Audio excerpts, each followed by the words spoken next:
കോടതിയിൽ നിന്നും അടിവസ്ത്രം അടിച്ചു മാറ്റി തിരിമറി നടത്തിയ കേസിൽ ഒരു മുൻമന്ത്രി കുറ്റക്കാരൻ എന്ന പ്രഖ്യാപനം.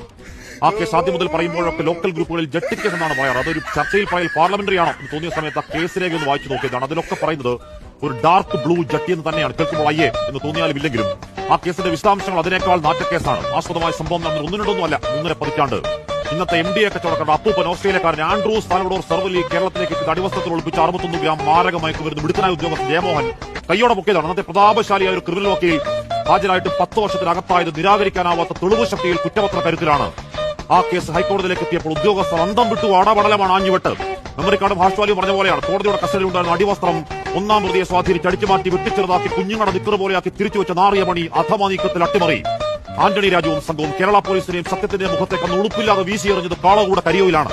കോടതിയുടെ കടുത്ത വാക്കിൽ പകച്ചുപറച്ച ഉദ്യോഗസ്ഥൻ, ഒരു വിദേശിയെ കള്ളക്കേസിൽ കുടുക്കിയ ഏമാനെന്ന കുത്തുവാക്കിട്ട ഉദ്യോഗസ്ഥൻ, സത്യം തെളിയിക്കാൻ ഇല്ലാത്ത കാശ് മുടക്കി സുപ്രീം കോടതി വരെ പോയി ഇന്റഗ്രിറ്റിയുള്ള ഉദ്യോഗസ്ഥൻ ജയമോഹൻ ഇന്ന് രാത്രി സമാധാനമായി ഉറങ്ങും. അന്നും ഇന്നും നാർക്കോട്ടിക്സ് ഒരു നീചപ്പണിയാണ്. പണി ചെയ്തൊരു കുറ്റവാളിയെ കാക്കാൻ അതിലും വലിയ കുറ്റവാളിത്തം ചെയ്തൊരു ക്രിമിനൽ വക്കീൽ 2.5 വർഷക്കാലം നമ്മളെ ഭരിച്ച ഗതാഗത മന്ത്രിയാണ് എന്നോർക്കുമ്പോൾ തല താഴണം, തോന്നണം കലർപ്പില്ലാത്ത ലജ്ജ.